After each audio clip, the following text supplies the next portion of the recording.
plein de choses à dire, notamment parler des Bitcoin Treasury Companies, et on va y revenir dans un instant avec vous tous les deux. Mais on ne pouvait pas commencer en cette période par ne pas parler de ce cours du Bitcoin en dessous des 70 000 $. On va le regarder dans un instant. Moi, j'aimerais savoir ce que ça vous évoque. Je sais que ce n'est qu'une chute et non pas la chute, mais bon, jeudi dernier, jeudi noir quand même à 62 000 $. On en dit quoi de ce cours, Éric Larchevêque? C'est du bear, c'est pas du bear? En tout cas, c'est une chute, c'est pas la première, ça doit être la quatrième, je pense, que je vis, mais c'est quand même une chute un petit peu bizarre, puisque à chaque fois précédemment, il y avait eu des scandales ou vraiment un sentiment de marché terrible, vraiment de bear market, en recul, où on se dit c'est la fin, c'est terminé, Bitcoin est mort, on va pas s'en sortir, et vraiment on sentait quand même, il y avait un sentiment extrêmement négatif, et aujourd'hui, sur cette chute-là, c'est juste une chute, c'est quand même une chute à 68 000 $, ce qui est quand même pas mal du tout. Et au final, rien n'a changé. Tous les indicateurs sont au vert. Au niveau institutionnel, il y a toujours le support des ETF, de BlackRock, de stratégie aux États-Unis. Je pense qu'il y a eu un peu un coup de pression au niveau du retail. Bitcoin est un actif de long terme et effectivement, il y a beaucoup de volatilité. Et parfois, quand ça bouge comme ça, ça crée des cascades, des liquidations avec tous les trading algorithmiques. Mais au final, je trouve que ça se maintient pas trop mal. Et en tout cas, moi, je suis extrêmement serein pour la suite. Serein, positif, on le sait. C'est évidemment sur le long terme qu'il faut regarder ça. Alexandre, votre sentiment? Le sentiment, c'est qu'on pourra peut-être faire la même émission dans 4 ans et parler de la chute du Bitcoin à 250 000 ou à 300 000. Oui. Finalement, ces niveaux-là, c'était des all-time highs à l'époque et maintenant, on parle de chute à ces niveaux. Alors, c'est une grande opportunité pour les nouveaux entrants puisque c'est l'opportunité de gagner 4 ans par rapport à des personnes qui en ont acheté il y a 4 ans au même niveau. C'est aussi une confluence de plusieurs facteurs puisque ces niveaux-là, en fait, c'est que 10% des jours dans l'histoire du Bitcoin où on se retrouve au niveau de la moyenne des 200 dernières semaines. Et c'est aussi à peu près le prix moyen de minage du Bitcoin. Et c'est aussi des niveaux très porteurs en termes de base de coûts de l'ensemble des participants du réseau. Et donc, finalement, pour beaucoup, historiquement en tout cas, ça a été ces niveaux-là des opportunités qu'on appelle générationnelles. C'est des moments où on sait ce qui est en train de se passer, on sait que les États sont en train d'adopter le Bitcoin et on voit qu'il y a une opportunité d'acheter du Bitcoin à moins 50% par rapport à un cours qu'il y avait il y a moins de 6 mois. C'est vrai que, je le disais ça juste avant l'émission, c'est que les cycles passent et malgré tout, on entend encore les mêmes peurs. Mais quand on regarde le cours qu'on va afficher là sur les 3 dernières années, ne serait-ce que ça, on va voir que lors du dernier cycle, il était descendu à quoi, 20 000 $, même un peu en dessous. Donc c'est vrai que évidemment, à chaque fois, ça monte et ça ne redescend jamais complètement. Oui, tout à fait. Alors évidemment, ceux qui sont rentrés à 124 000 $ doivent se dire super, j'ai perdu 50-40%. Et c'est important de rappeler que c'est un actif de long terme. Il faut acheter régulièrement et donc appliquer ce qu'on appelle une logique de DCA. Et donc en ce moment, effectivement, c'est une opportunité pour pouvoir racheter à moins cher. Et donc il faut être prudent, bien sûr, avec Bitcoin en investissant de manière raisonnable, mais surtout régulière avec un objectif long terme. Et donc quand on voit ce type de chute, finalement, ça ne va pas générer de panique ou de situations compliquées. Pour autant, on entend beaucoup de choses, des propos alarmistes. François Villeroy de Galgoul, le gouverneur de la Banque de France, d'ailleurs, qui vient d'annoncer qu'il n'allait pas aller jusqu'au bout de son mandat, il va seulement jusqu'à juin, parle à nouveau du risque, de la volatilité. Bon, ce qui est vrai, ça reste volatile. Mais entre les lignes, la semaine dernière, il disait quand même un petit peu qu'il ne fallait pas y aller. Alors que quelques semaines avant, quand c'était plus haut, il disait « Ah, ça peut être intéressant quand même ». Bon, on sent quand même que, voilà, on suit la vague. Est-ce que c'est important, ces déclarations-là, finalement, ou pas tant que ça pour ceux qui connaissent le secteur, Alexandre ? Le gouverneur de la Banque de France est dans son rôle. Il défend l'euro et le Bitcoin est finalement un contre-pouvoir qui permet de balancer finalement les dépenses publiques et de l'autre côté, finalement, des individus dans le monde entier et des entreprises, des institutions qui préfèrent avoir un actif qui a une rareté absolue et qui permet de se protéger contre l'inflation monétaire permanente et relativement inévitable. Alors le rôle, bien évidemment, de la Banque centrale, des banques centrales en général, c'est de maintenir la confiance dans l'économie. Maintenant, le rôle du Bitcoin, c'est précisément de maintenir la confiance dans son pouvoir d'achat dans le long terme. Il y a une devise qui est l'euro ou le dollar qui permet d'avoir une certaine forme de stabilité dans les dépenses sur le très court terme. Et puis, il y a un actif qui émerge comme du capital digital qui permet de maximiser son pouvoir d'achat dans le long terme. Le Bitcoin, sur 10 ans, c'est 70% de retour sur investissement annualisé. Et donc, c'est déjà 2-3 fois plus que le S&P 500, que les Magnificent Seven. Et donc, effectivement, c'est quelque chose qui peut faire peur à des banques centrales. Ça peut donner peur qu'il y ait finalement une vague de retrait bancaire pour acheter du Bitcoin. Et on l'a vu, par exemple, en Argentine, on l'a vu au Liban, on l'a vu en Iran plus récemment. Du jour au lendemain, toute devise peut mourir. Oui. Et c'est pour ça que les plus grands fonds souverains du monde et les plus grands États commencent à se défaire des dettes souveraines étatiques, et notamment de celles des États-Unis, pour aller vers des actifs que personne ne contrôle. Au premier chef, l'or, qui est passé de 10-20 trillions à maintenant 30 trillions de market capitalisation boursière, et le Bitcoin qui finalement baisse dans ce contexte-là parce que les institutions vont vers un actif aujourd'hui qu'elles connaissent davantage en taille, qui est l'or. Et à terme, eh bien, c'est finalement le potentiel de marché du Bitcoin qui augmente proportionnellement.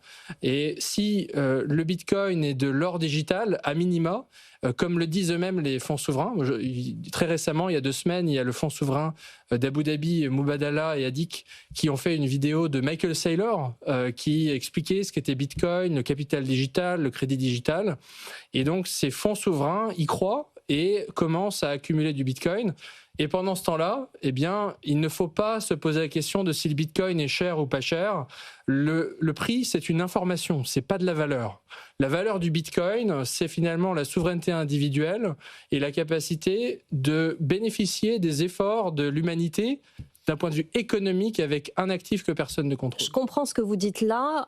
En revanche, il y a quand même besoin de convaincre les investisseurs et c'est quand même une question de confiance. Donc, malgré tout, Michael Burry, par exemple, qui avait prédit la crise financière de 2008, dit en dessous d'un certain seuil, et lui, il le fixe à $50,000, c'est pas si loin que ça, ça va être compliqué et ça va commencer à vraiment avoir des conséquences, notamment sur les entreprises, sur le secteur. À lui, à cet argument-là, qu'est-ce que vous répondez l'un et l'autre, Eric?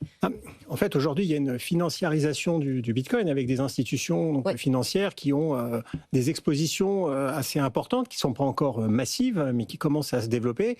Et il y a des entreprises qui ont des trésoreries en Bitcoin, et pas uniquement Stratégie ou des Bitcoin Treasury Company. Il y en a qui font ce pari d'un placement de trésorerie.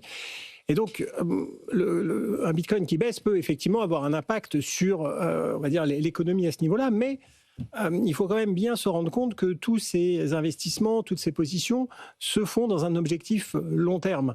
Et je pense que tout le monde a compris que le Bitcoin a une forme de volatilité, que il peut y avoir des hausses et des baisses extrêmement importantes. Et donc vraiment, la clé de lecture de cet actif, c'est le long terme. Et donc, tous les investissements qui sont faits, toutes les prises de position doivent se réaliser dans un scénario où il peut y avoir une baisse, mais c'est pas très grave parce que de toute façon, on sait qu'on va attendre, que ça va remonter. Et il y a ce qu'on appelle les stress tests, et on en reviendra sur les Bitcoin Treasury Company. Elles ont des niveaux de résistance extrêmement importants. Donc, je pense que le Bitcoin pourrait descendre à moins de 50 000, et pourquoi pas, parce que tout est possible. Je ne pense pas que cela générerait en fait une problématique systémique au niveau de l'économie. Vous parliez de Michael Saylor. Vous vouliez rajouter quelque chose, Alexandre, pour répondre à cette question aussi? Tout simplement, en fait, il y a différentes perspectives en fonction du rôle de chaque investisseur et de ses objectifs. Michael Burry est un trader professionnel.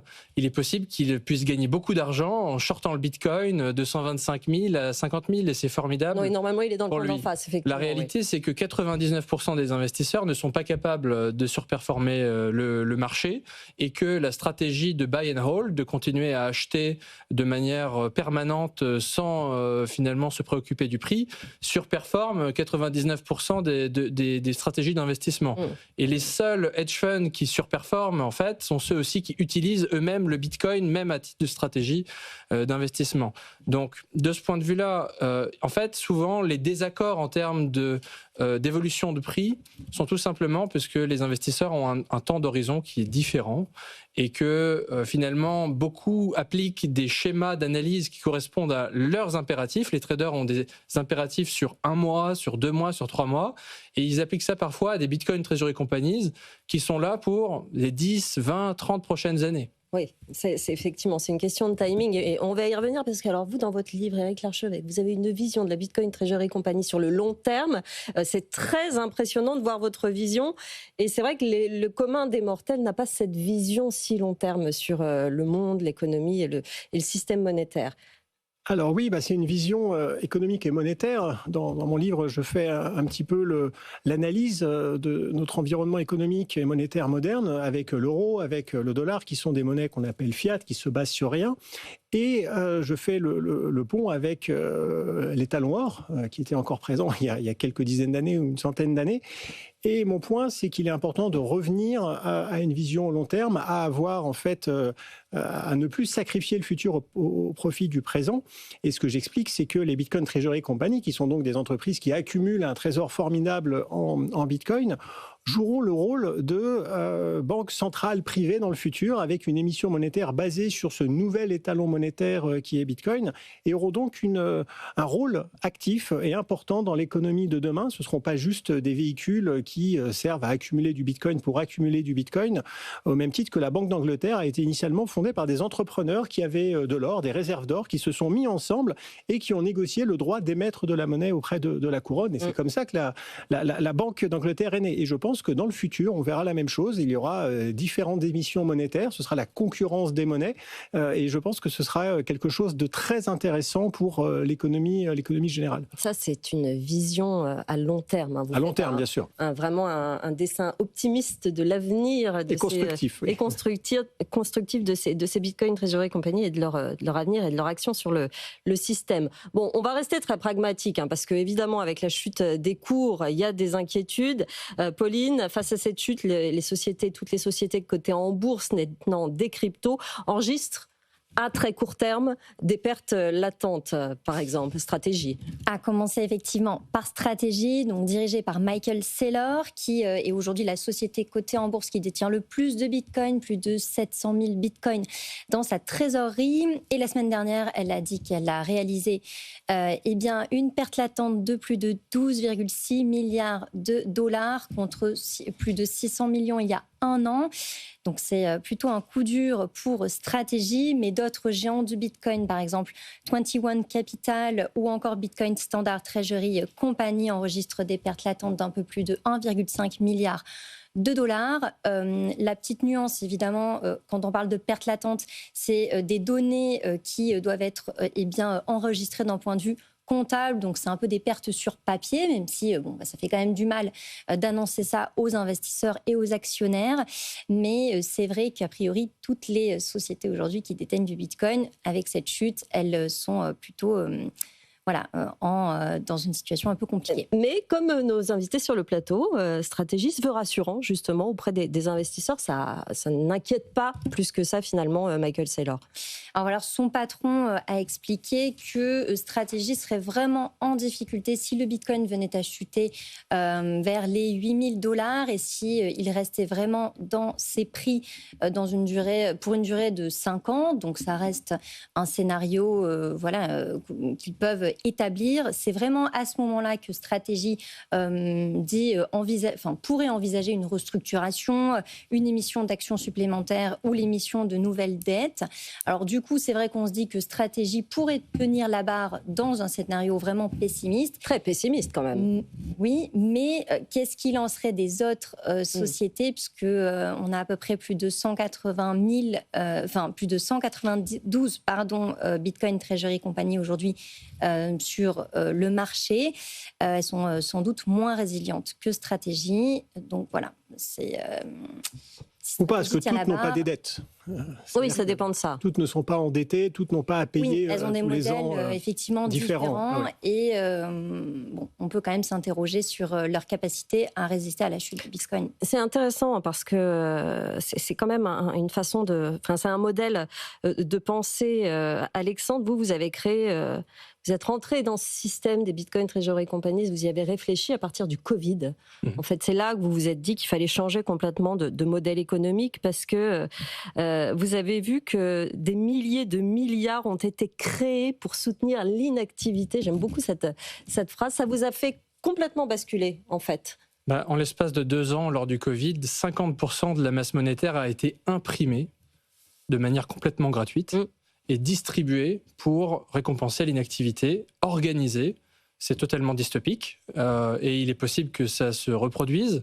Mais en fait, c'est un scénario argentin en termes d'inflation monétaire, mais à l'échelle mondiale, qui a fait que effectivement le Bitcoin a énormément augmenté en prix. Mais ce qu'il faut regarder, c'est que ce phénomène-là, qui était assez concentré et assez impressionnant lors du Covid, en fait, se passe de manière permanente, de manière un petit peu plus diffuse, sans qu'on le voit, avec des termes un petit peu différents. On parle de QE, on parle de différents instruments des banques centrales.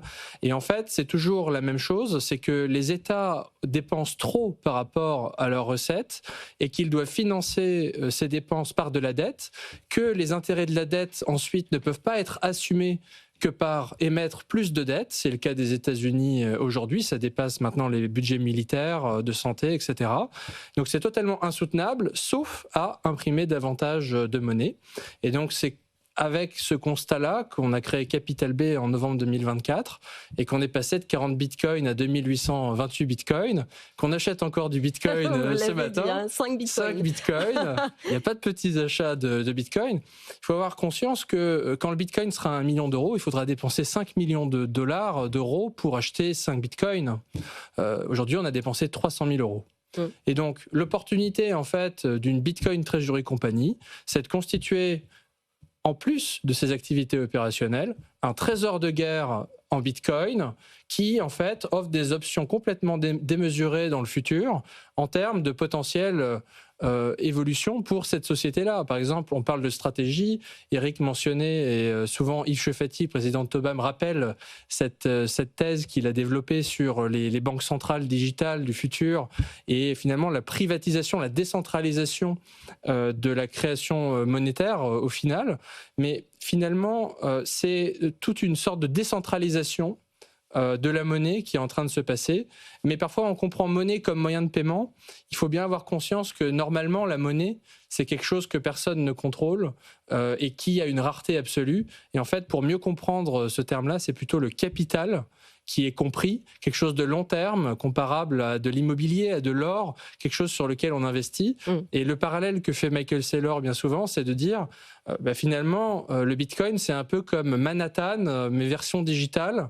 Et dans le futur, on ne le voit pas encore, mais il va y avoir des immeubles qui vont être construits au-dessus. Et ces immeubles-là, eh bien, ça va être tout un tas de partenariats avec des institutions financières. Stratégie va être intégrée dans l'écosystème financier, va être la société la plus capitalisée aux États-Unis. Dans 10 ans, les plus grands actifs au monde, ce sera certainement Bitcoin, l'or, stratégie.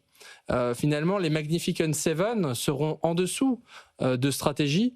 Et finalement, ce sera le coffre-fort mondial de Bitcoin à l'ère finalement des sociétés publiques qui détiennent du Bitcoin. Et nous répliquons cette même stratégie en Europe. Vous rejoignez la vision qu'expliquait tout à l'heure Éric Larchevêque. On voit bien que vous êtes très confiants dans le système de la Bitcoin Treasury Company, tous les deux. Est-ce que le système traditionnel va vous laisser faire ? Est-ce que finalement, il ne va pas y avoir des embûches auxquelles vous n'avez pas pensé Parce que vous dites, les Bitcoin Treasury Companies, à terme, vont atteindre un rôle bien plus important, un rôle presque étatique, un rôle presque de banque centrale. Ça veut dire que là, le système d'aujourd'hui, c'est terminé, hein, dans 10 ans par exemple. Donc, est-ce que dans sa globalité, vous avez les mains libres pour ça, pour arriver à ça, par exemple ? Alors, on peut prendre un exemple un peu récent. C'était pas une Bitcoin Treasury Company, mais il y a un acteur centralisé, un acteur privé qui, à un moment, a essayé d'émettre sa propre monnaie, ses propres instruments financiers. C'est Facebook, oui, mais à l'époque avec le Libra. Oui. Et donc, il voulait faire un instrument financier basé sur une sorte de panier de différentes devises. Donc, rentrer dans une forme de concurrence des monnaies. Et il y a eu une levée de boucliers absolument folle partout. On a été littéralement empêchés. Et ils ont décidé d'arrêter, parce que je pense que déjà, il y avait un mur réglementaire qui s'est mis en face.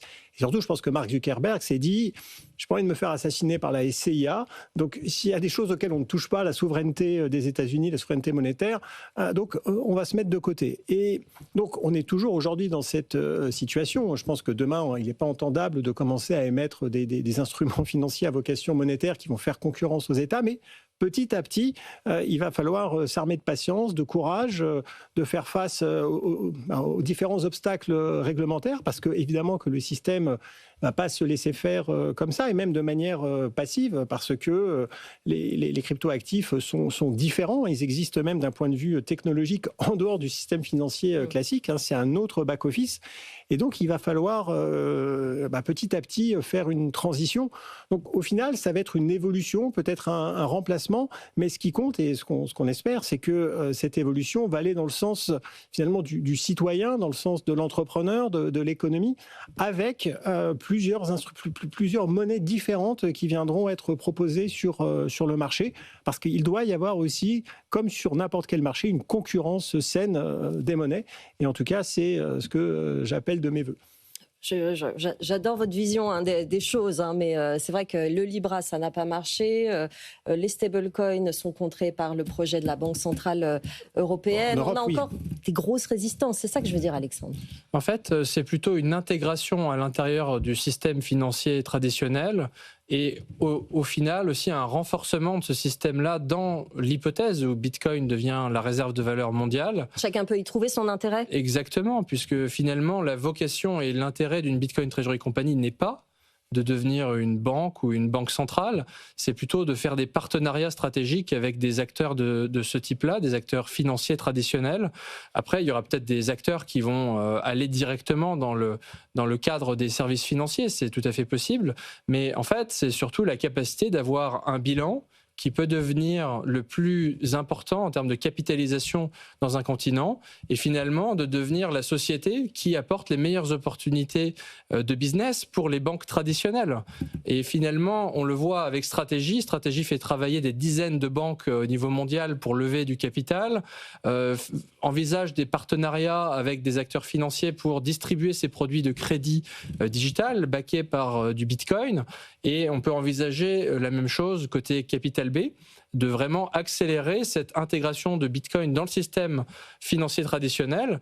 Et on parlait de compétition des monnaies, mais en fait, à la fin, on parle ici réellement, aujourd'hui, de compétition entre l'euro et le dollar. Entre l'euro et le dollar, finalement, la monnaie qui sera la plus solide, c'est celle qui aura le plus d'entreprises détenant le plus de Bitcoin dans son continent. Donc il faut plein de Bitcoin Treasury Company en Europe. C'est ça que ça veut dire? Exactement, il faut beaucoup de Bitcoin Treasury Company. Ça va renforcer le système. Voilà, il faut un président qui soit pour le minage de Bitcoin et qui veuille que le Bitcoin soit une priorité nationale. Ça, c'est le cas aujourd'hui des États-Unis. À ma connaissance, ce n'est pas encore le cas en France, mais on voit des évolutions positives. On voit qu'il y a maintenant une prise de conscience sur le minage de Bitcoin et on voit que finalement aussi le Bitcoin, d'un point de vue d'actif de réserve, commence à faire son chemin en Europe avec le Luxembourg, avec la République tchèque et finalement, ça rejoint les Émirats arabes unis, les États-Unis, le Salvador, le Bhoutan. Au début, on rigolait parce que c'était le Bhoutan et le Salvador. Après, c'est les États-Unis. Après, c'est le Luxembourg. Après, c'est les Émirats arabes unis, la Norvège. Où est la France? Eh bien, ce que font les Bitcoin Treasury Company aujourd'hui, et avec les projets que porte Eric et le nôtre chez Capital B, eh bien, finalement, nous contribuons aussi à l'attractivité technologique industrielle et financière de la France sur le long terme, puisque finalement, c'est les entités qui auront le plus de Bitcoin, qui auront le plus la capacité aussi de développer par la suite des projets créateurs de valeur. Et voilà, et vous continuez à acheter du Bitcoin. En plus, il est bon en ce moment, c'est très bien. C'est une bonne opération pour le moment. Je vous conseille ces deux livres. Éric Larchevêque, La stratégie Bitcoin. Comprendre, investir, réussir. Ça explique tout de A à Z. Qui, quoi, comment, pourquoi, comment on investit, comment on peut conserver, comment on peut transmettre, les obligations, les réponses aux nombreuses critiques aussi qui ont été levées depuis plusieurs années. C'est honnêtement l'un des livres les plus efficaces et les plus simples d'accès que j'ai lus ces dernières années. Donc je vous le conseille. Il est très intéressant, très accessible aussi à ceux qui veulent s'y mettre. Tout est expliqué dedans. Vous êtes aussi le héros de cette BD. Oui. C'est pas vous qui l'avez écrit. Non, c'est pas moi, je ne suis pas l'auteur. Celle-là, c'est Clément Grandjean et Diane Fayolle pour les dessins. L'idée, en 30 secondes, c'est justement de continuer à informer, éduquer, à faire adopter, éduquer. Et ça a toujours été mon combat. C'est pas que les gens investissent dans le Bitcoin, c'est à la base qu'ils le comprennent. Parce qu'une fois qu'ils l'ont compris, mais ils voudront investir. Et ils feront un choix éclairé, en voilà, tout cas, au minimum. Merci beaucoup, messieurs. Merci Pauline Armandet, journaliste BFM Business, d'être venue, ainsi qu'Éric Larchevêque, cofondateur de The Bitcoin Society, auteur de ce livre, La stratégie Bitcoin. Alexandre Lézé, directeur de la stratégie Bitcoin chez Capital B. Merci à tous les deux d'être venus dans cette émission. Vous êtes les bienvenus, évidemment. Je vous laisse entre les mains de BFM Bourse. Passez une bonne journée sur BFM Business. BFM Crypto, émission spéciale.